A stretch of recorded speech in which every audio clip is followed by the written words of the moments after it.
The lovely sound of springs. Men with mowers and blowers. Sounds like a porn movie. It's the day before Valentine's Day, so it's a time of year when a young man's heart turns to fancy and dancing and celebrating and chasing out the wolves of winter and candy, or going to the pharmacy to pick up my latest drugs. And since we're walking, we're going to talk, because that's what we do when we walk, and hopefully spot the monarchs. There's one. The trees are supposed to be full of them, but it still might be too cold. You don't care. All right, this is another episode of our semi-regular series we're doing all this year, I guess, about 2024 Dungeons and Dragons. What if Dungeons and Dragons 2024 doesn't make money? What's the fate of Dungeons and Dragons? What could we have done differently? So I want to address today a post that I saw on one of the websites. Oh, there's one, Monarch.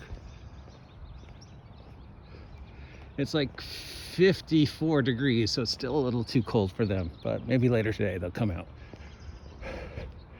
So this person, with all honesty and sincerity, asked, why do people hate 5th edition? And it's like, well, it's kind of the same reason why people hate 4th edition. There's no logical reason people hate 5th edition. And let's face it, there are a lot of people who hate 5th edition. And I'm not talking like I hate 5th edition the way I hate broccoli. It's like, I hate 5th edition the way I hate the guy who killed my dog. Like, I want to hunt 5th edition down and kill it. And it's like, it's hard to define, and it's hard for me to define because I have, so much emotional wrapped up in this game that it's very hard for me to separate myself and really just look at that question. Why do people hate Fivee? And how does that affect this year and how badly Wizards of the Coast is handling the 50th anniversary? And, where could we have done different? Okay, so let's break this down. And this is also a response to another video I saw today where a guy who was talking about Fivee, and the guy makes it very clear he's never read Fivee, he doesn't own Fivee, he doesn't run Fivee, he doesn't play Fivee, and his personal opinion of Fivee players is extremely toxic. So is this the kind of person that's in the position to be talking about the last 10 years and the evolution of 5th edition? I would think no, because you have no basis for comparison. How many of you played? How many of you run? How many of you read? Can you do this without your pre-indisposed hatred? There's another one of 5e players, because this, you guys hate. There's a lot of people out there who hate 5e players. They've never met them, but they hate them. So why do we hate 5e players? Well, okay, nobody hates 5e as a thing. Saying you hate 5e is like saying you hate this chair. It's a thing. You can hate the changes, you can hate the presentation, you can hate the way Wizards of the Coast has handled it, you can... Oh, the hawks. Are those the hawks? No, those are just some other bird.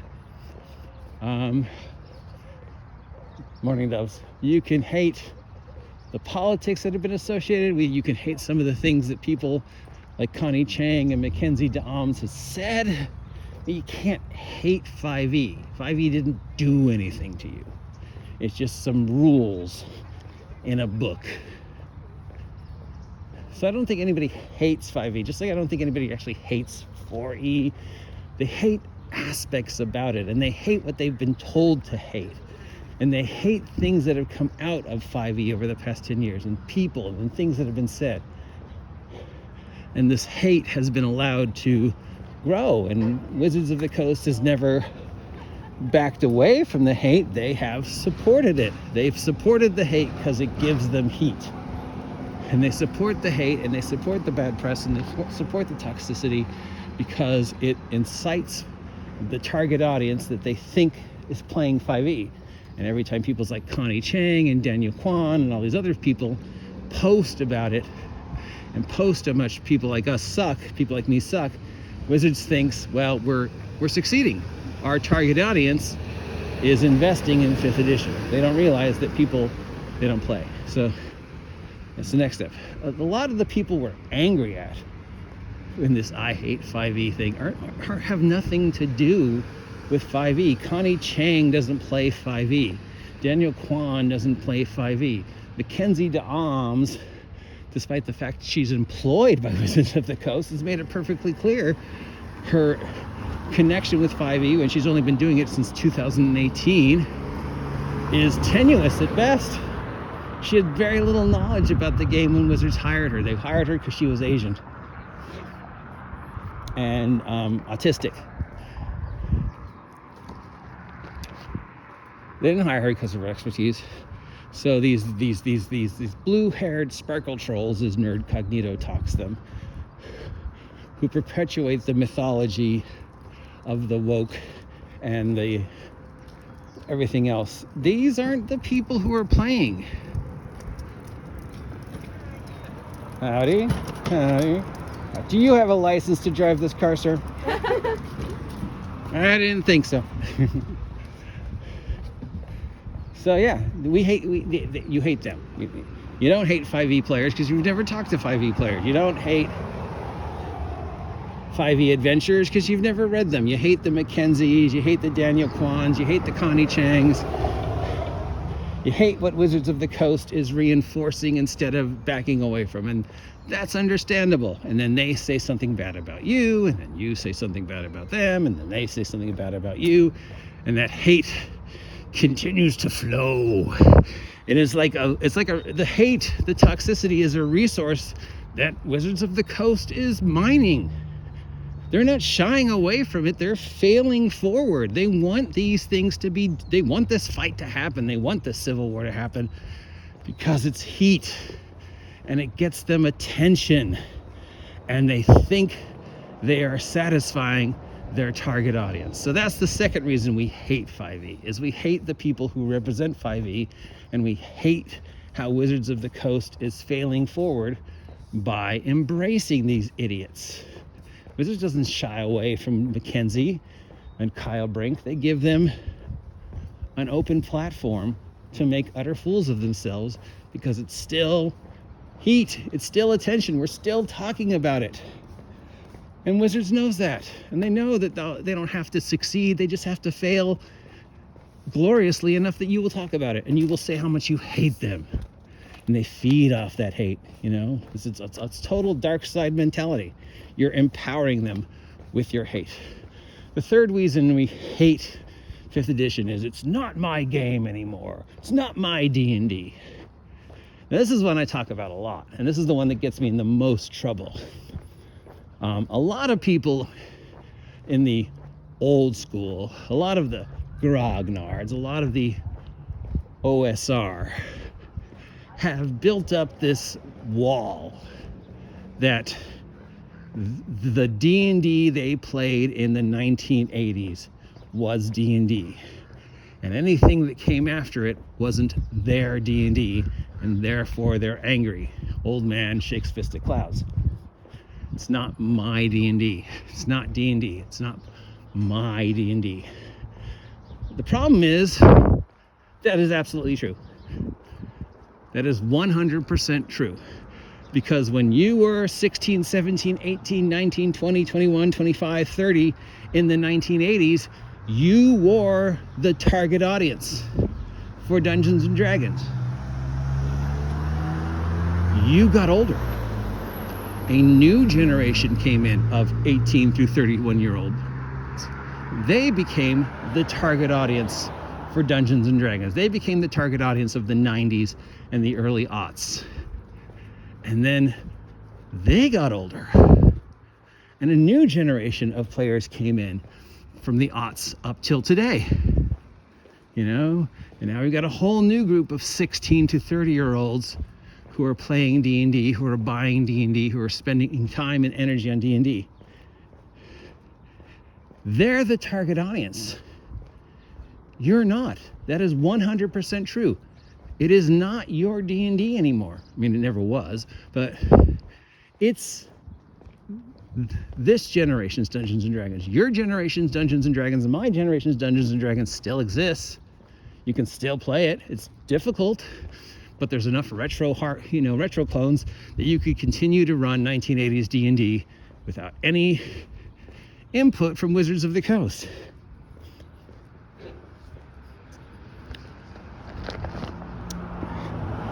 And D&D 2024. Yeah, it's absolutely true. It's not your D&D because you're not the target audience. You just have to accept that. And a lot of these guys won't. They have built up this mythology around D&D when they were the kids as this is the way it's supposed to be. And if you change that, they don't want to embrace that it's changed. Now, this is one of the many reasons I've been kicked out of the old school and received some of the ugly emails I have from the supposed people on my side. Because I enjoy Fivee. I think Fivee is great. I like running it. I like playing it. I like talking to the actual 5e players. I like talking to the Adventurers Guild. I like reading the stuff on DM's Guild. If there was a store doing 5e, I'd be playing it right now. If somebody said, you want to play in a 5e game today? I'd be like, yes, please. Because I think it's a damn good system. Now, it's not 1980s D&D. It's not D&D. It's 2023 D&D. It is heroic Saturday morning cartoon D&D. Because that is the generation it is geared towards. Now, unfortunately, sometime after 2018, Wizards forgot this. Wizards began to pander to an audience that wasn't their audience. Wizard forgot the actual 5e players and focused on the Sparkle Trolls, focused on the hate mongers. Because the hate mongers, like Connie Chang, Daniel Kwan, Kyle Brink, got them press, got them recognized. People are talking about D&D. And look at all these Critical Role kids. They're talking about D&D. Well, they're not buying D&D, but they're talking about D&D. So D&D today is geared towards a made-up target audience. And that target audience doesn't play D&D. That target audience hates D&D and hates anything associated with D&D. The Wizards of the Coast sees they're the ones talking about it, so they keep gearing the product towards them. They've completely abandoned the old school. They've completely abandoned people in the 5e. I mean, talk to the Adventurers Guild. They don't hate it. They hate what's going on with D&D as much as anybody else does. They don't like the direction Wizards is taking the product line. They're very reluctant to engage in this year's Adventurers Guild storyline. But they know they have to because that's the official play. And that's what they're going to get. So we don't hate 5e. We hate how Wizards of the Coast has changed it, how it's no longer the game we played when we were kids, and that the target audience that Wizards of the Coast thinks plays the game doesn't exist. So why do people hate 5e? Again, you don't hate the rules. The rules on their own are just rules. Take them, leave them, ignore them, use them, whatever, it doesn't matter. The rules don't care. The rules have no objective. They're simply there for you to read and take what you like, toss aside what you don't. Like, I love advantage and disadvantage. On the other hand, short rest is stupid.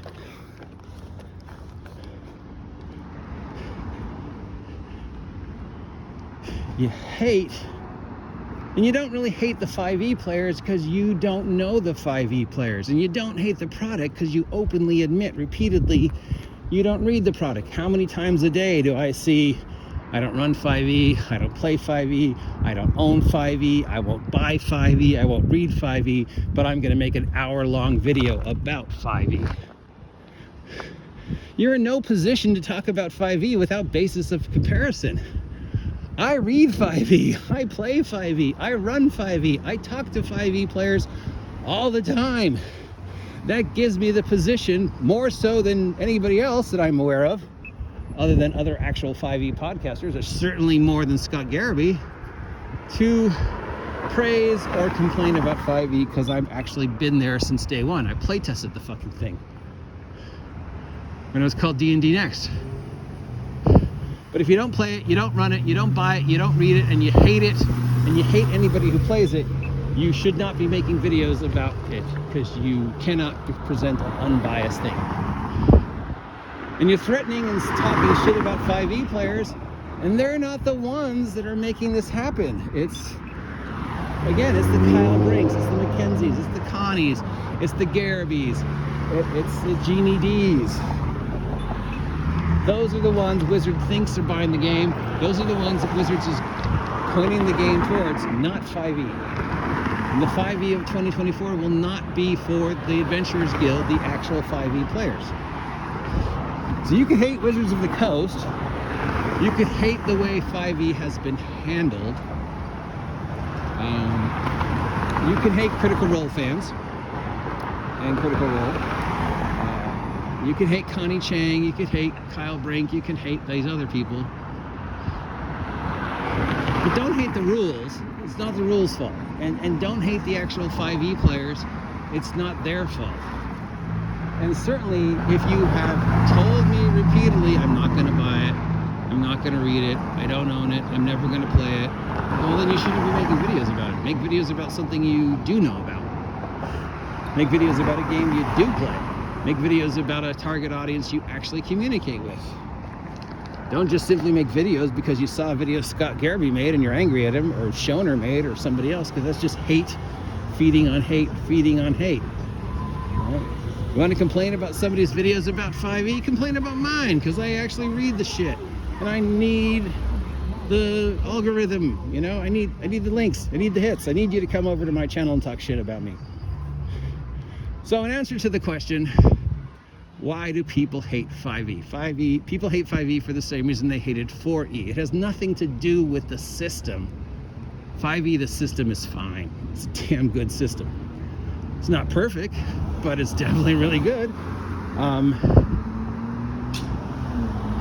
It's everything associated with 5e and how those things have been blown out of proportion by Wizards, by the OSR, and by the quote-unquote sparkle trolls. Okay, this is all anger, hate, toxicity that people are using to grow YouTube, to get algorithm, to feed off of each other's hate for each other, and just keep feeding off. I hate you, you hate me, I hate you, you hate me, I'm gonna threaten you, you're gonna threaten me. And Wizards is Emperor Palpatine. Wizards is feeding off all your hate. So that, my friend, is why people hate 5e. See ya.